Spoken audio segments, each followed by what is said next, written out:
Welcome to my YouTube channel maths learning by doing. आप सभी का स्वागत है। आज हम एलसीएम से संबंधित प्रश्नों को हल करेंगे। एचसीएफ एंड एलसीएम से संबंधित पार्ट 7 है ये। अगर आप पिछला वीडियो नहीं देखे हैं तो डिस्क्रिप्शन में लिंक दिया गया है, आप देख सकते हैं। प्रतियोगी परीक्षाओं में पूछे गए प्रश्नों को हल कराया जा रहा है। अब आप जैसा कि स्क्रीन पे देख रहे हैं, आपके स्क्रीन पे एलसीएम से संबंधित एक प्रश्न दिया गया है संख्या पर आधारित। वह लघुत्तम संख्या ज्ञात कीजिए जिसे 12, 18 और 45 से विभाजित किए जाने पर क्रमशः 8, 14, 32 और 41 शेष रहे। तो इस तरह के प्रश्नों में सबसे पहले आप ये जो संख्या दिया गया है 12 से उस संख्या में भाग लघुत्तम संख्या में भाग देते हैं, शेष बचता है 8। इसको हम घटा लेंगे। संख्या माइनस शेष बराबर अंतर। दोनों में क्या अंतर है ये हम निकालेंगे। तो 12 संख्या 12 है और शेष बच रहा है 8। इसका अंतर कितना हो गया? 4।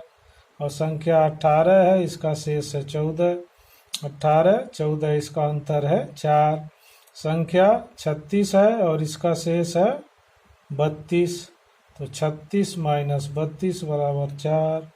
फिर संख्या आपका 45 है, 45 और इसका शेष है 41। 45 माइनस 41 बराबर 4। जब इस तरह के प्रश्न आवे, जब संख्या एवं शेष का अंतर समान हो, जब ये संख्या और शेष का अंतर देखिए सब समान आए हैं, सब 4, 4, 4 आए हैं, तब हम क्या करते हैं? सबसे छोटी संख्या जो ज्ञात करते हैं। कैसे ज्ञात करते हैं? दिए गए संख्याओं का एलसीएम, यानी कि जो संख्या हमको दिया गया है 12, 18, 36 और 45 का एलसीएम निकालेंगे। उसमें से समान अंतर, जो समान अंतर आया है 4, इसको हम क्या करेंगे? घटा देंगे। तो वह लघुत्तम संख्या हमको प्राप्त हो जाएगी। अब देखिए हम क्या किए हैं, आगे देखिए।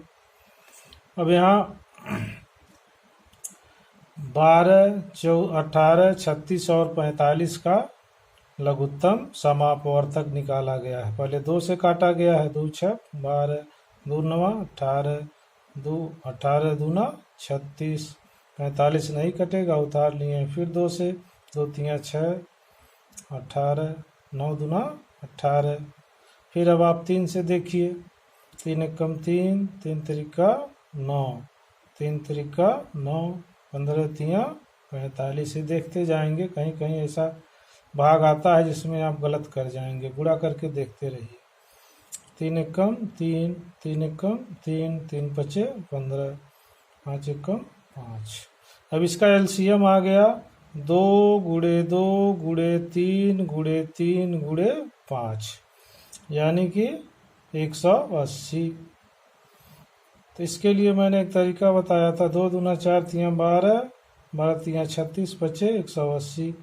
लेकिन ऐसे 5 3 15, दूना 30, दूना 60, 3 180, जिससे आपको आसानी से आ जाए क्वेश्चन।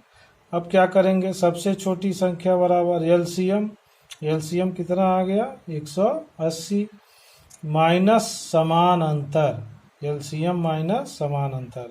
तो एलसीएम आ गया 180 और समान अंतर जो आपने यहाँ निकाला है 4 है, 4 घटा देंगे तो संख्या हो जाएगी 176। इसका मतलब आपका जो प्रश्न दिया गया है इसमें विकल्प बी आपका सही है। ये कई प्रतियोगी परीक्षाओं में पूछा गया है। ठीक है, इस तरह प्रश्नों में क्या करेंगे? हम संख्या शेष का अंतर निकाल लेंगे और उसके बाद संख्याओं का एलसीएम निकाल लेंगे, और दिए गए संख्याओं का एलसीएम में से जो ये समान अंतर है उसको हम घटा देंगे। इस प्रकार हमको सबसे छोटी संख्या प्राप्त हो जाएगी। पुनः हम आगे बढ़ते हैं। अब फिर एक क्वेश्चन आपके स्क्रीन पे दिखाई दे रहा है। वह छोटी से छोटी संख्या जिसे 3, 4 तथा 5 से विभाजित करने पर क्रमशः 1, 2 तथा 3 शेषफल देती है, संख्या ज्ञात कीजिए। तो यहाँ संख्या दिया गया है 3 और इसका संख्या 3 और इसका शेष 1, संख्या माइनस शेषफल बराबर अंतर। तो 3 में से 1 घटाएंगे आप, क्या बचेगा 2, 3 माइनस 1 बराबर 2, फिर 4 माइनस 2 बराबर 2, 4 माइनस 2 बराबर 2, फिर संख्या है 5, इसका शेष बचता है 3, तो 5 माइनस 3 बराबर 2, यहाँ भी समान शेष बच रहा है। तो अब आप एलसीएम निकाल लीजिए 3, 4, 5 का। चूंकि ये अभाज्य संख्या है तो किसी भी अभाज्य संख्या का एलसीएम संख्याओं का गुणनफल होता है, इसमें कोई भी फैक्टर कॉमन नहीं है। तो इसलिए एलसीएम आप सीधे सीधे लिख लीजिए 3 गुणे 4 गुणे 5, 3 चौक 12 पचे 60, ये भाज्य संख्या इसलिए सीधे गुणा कर लेंगे। तो इसलिए अभिष्ट संख्या बराबर अभी वह छोटी से छोटी संख्या बराबर क्या होगा, संख्याओं का एलसीएम माइनस समान अंतर। तो संख्याओं का एलसीएम आपको मिला है 60 और समान अंतर क्या है 2, तो 60 में से 2 घटा देंगे, आपका आंसर हो जाएगा 58। ठीक है, अब आगे बढ़ते हैं। एक और क्वेश्चन आपके स्क्रीन पे दिखाई दे रहा है।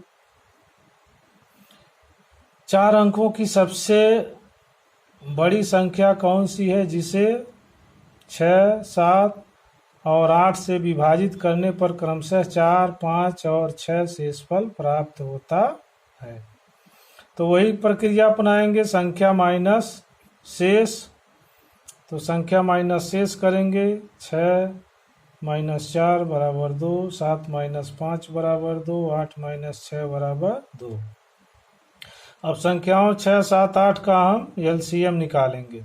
तो 2, 3 दूना 6, 7 नहीं कटेगा, उतार लेंगे, 2 चौक 8, फिर 2 से 2 दूना 4, फिर 2 एकम 2 उतारते जाएंगे, 3 एकम 3, फिर 7 को उतारेंगे, 7 एकम 7। अब इसका जो एलसीएम हो जाएगा लघुत्तम समापवर्त 6, 7, 8 का एलसीएम हो जाएगा 2 गुणे 2, 2 गुणे 2 गुणे 3 गुणे 7, 2 दूना 4, दूना 8, तिरिक 24, 7 168। अब इसमें दे रहा है 4 अंकों की सबसे बड़ी संख्या कौन सी है जिससे इसमें भाग देना है। तो 4 अंकों की सबसे बड़ी संख्या क्या होती है 9999। 1 अंक की बड़ी संख्या 9, 2 अंक की 99, 3 अंक की 999, 4 अंक की 9999। जहाँ भी इस तरह कोई क्वेश्चन आवे तो वहाँ यही होता है कि 9 से ही हम शुरू करते हैं, 9 से ख़त्म करते हैं। 4 अंकों की सबसे बड़ी संख्या 9999। अब 9999 में 168 उसके एलसीएम से हम क्या करेंगे भाग देंगे, ये भाग जाएगा 59 बार और शेष कितना बचेगा 87। तो जो अभिष्ट संख्या होगी 9999 में से 87 तो ये घटाएंगे, माइनस जो समान अंतर है उसको भी घटा देंगे। तो 87 और 2 कितना हो जाएगा 89। तो 9999 में से 89 हम घटा देंगे, ये हो जाएगा 9910। इसमें केवल एक ऑप्शन दे दिया है बड़ी से बड़ी संख्या, इसलिए हम यहाँ एलसीएम निकालने के बाद 4 अंकों की सबसे बड़ी संख्या लिखते हैं, फिर उसमें एलसीएम से भाग देते हैं। एलसीएम और समान अंतर नहीं, यह भाग देने पर जो शेष बचता है 4 अंकों की बड़ी संख्या में एलसीएम से भाग देने पर जो शेष बचता है वो और जो समान अंतर है वो दोनों इस 4 अंकों की बड़ी संख्या में से हम घटा देते हैं, तो हमें अभिष्ट संख्या प्राप्त होती है। अब अभिष्ट संख्या क्या हो जाएगी आपका, ये विकल्प आपका सही है, क्वेश्चन ए नंबर। ठीक है, आगे बढ़ते हैं। एक क्वेश्चन और है, इस तरह से आएगा कि वह सबसे छोटी संख्या कौन सी है जिसमें 10 जोड़ने पर 12, 15, 18, 24 एवं 30 से पूर्णतः विभाज्य हो जाए। तो सबसे पहले इस तरह प्रश्न में हम इसका एलसीएम निकालेंगे और जोड़ने पर जब देता है तो हम उसमें से इस 10 को घटा देंगे। तो पहले एलसीएम निकाल लीजिए, 12, 15, 18, 24, 30। इसका एलसीएम निकालेंगे। अब आप ये समझ गए होंगे, तो एलसीएम निकालेंगे 2 गुणे 2 गुणे 2 गुणे 3 गुणे 3 गुणे 5।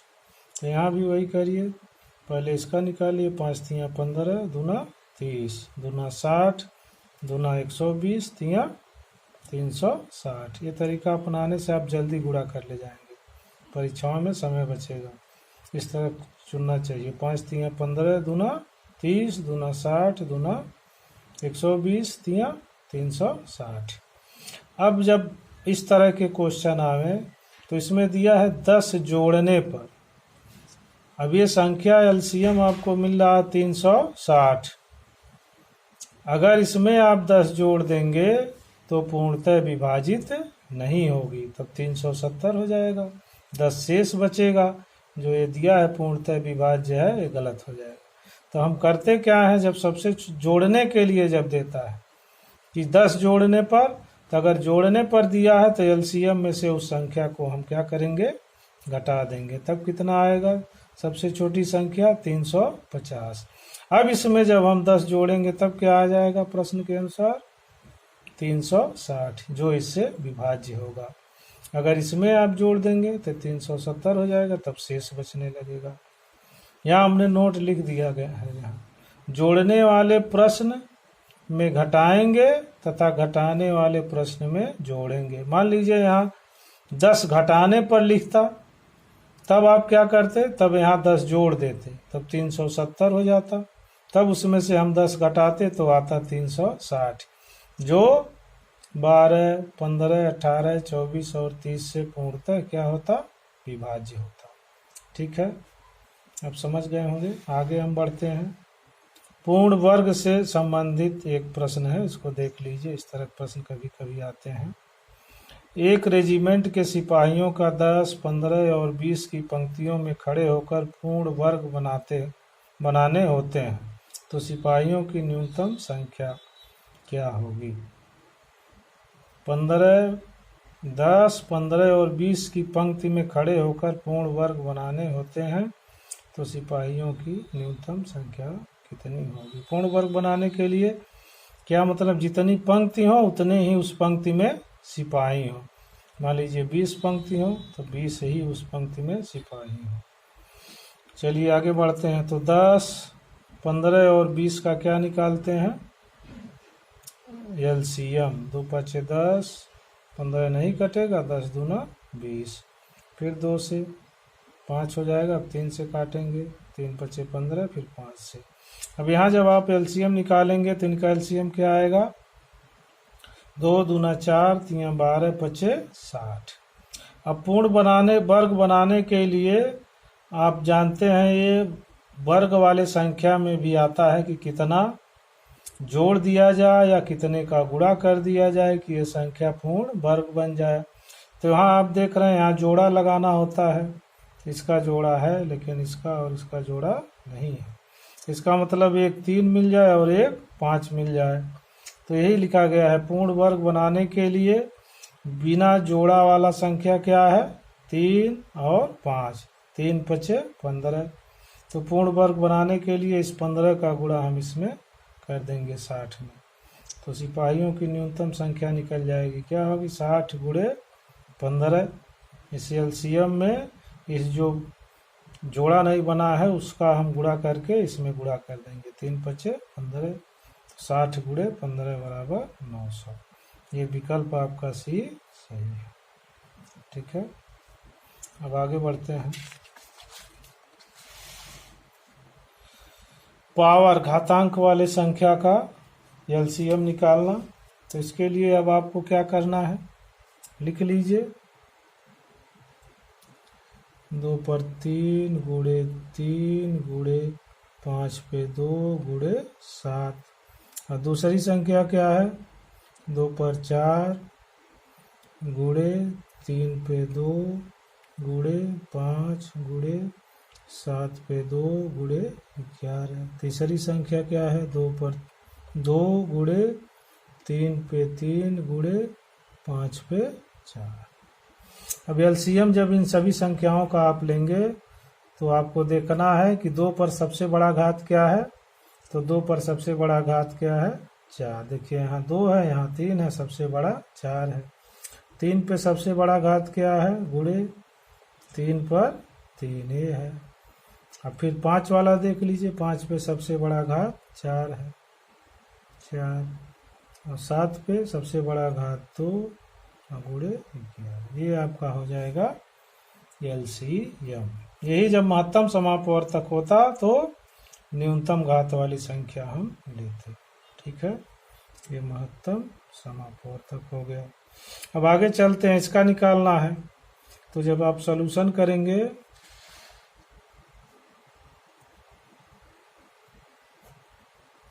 बारह पर घात 16, तो इस कोष्टक वाली संख्या का आप अभाज्य गुणनफल निकाल लीजिए। 12 का क्या होगा, 2 दूना 4 तिया 12, इस पे हो गया 16। अब फिर कोष्टक में आएंगे तो 2 बार 2 का गुणा है, 2 पर 2 गुणे 3 पर 16, ये बराबर हो जाएगा 2 पर 16 दूना 32, 2 पर 32 गुणे 3 पे 16, ये हो गया।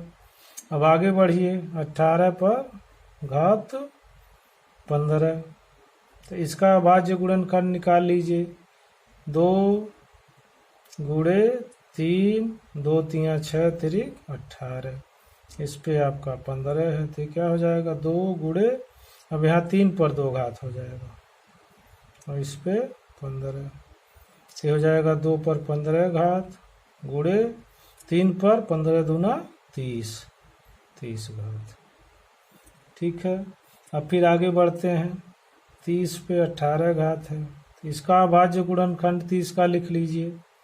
2 गुणे 3, 2 तिया 6 पचे 30, 18, तो ये क्या हो जाएगा 2 पर 18 घात गुणे 3 पे 18 घात गुणे 5 पे 18 घात। अब जब आप LCM लेंगे, लघुत्तम समापवर्त, तब क्या होगा, 2 पर जो सबसे बड़ा घात है उसको हम लेंगे। 2 पर यहाँ 32 है, यहाँ 15 है, यहाँ 18 है, तो सबसे बड़ा घात 2 पर क्या है 32, गुणे 3 पर सबसे बड़ा घात देखेंगे, यहाँ 18 है, यहाँ 30 है, यहाँ 16 है, तो 3 पे सबसे बड़ा घात क्या है, 3 पे 30 है, ये 30 वाला है। और फिर 5 पे सबसे बड़ा घात एक ही है, तो 5 पे 18, ये LCM हो जाएगा आपका, यही आंसर हो जाएगा। इस तरह से हम निकालते हैं। आशा करते हैं कि वीडियो आपको पसंद आया होगा। इसका 2 वीडियो और चलेगा, उसके बाद मिक्स सवाल हल करवा देंगे LCM और SCF से संबंधित। उसके बाद ये LCM SCF ख़त्म हो जाएगा। धन्यवाद।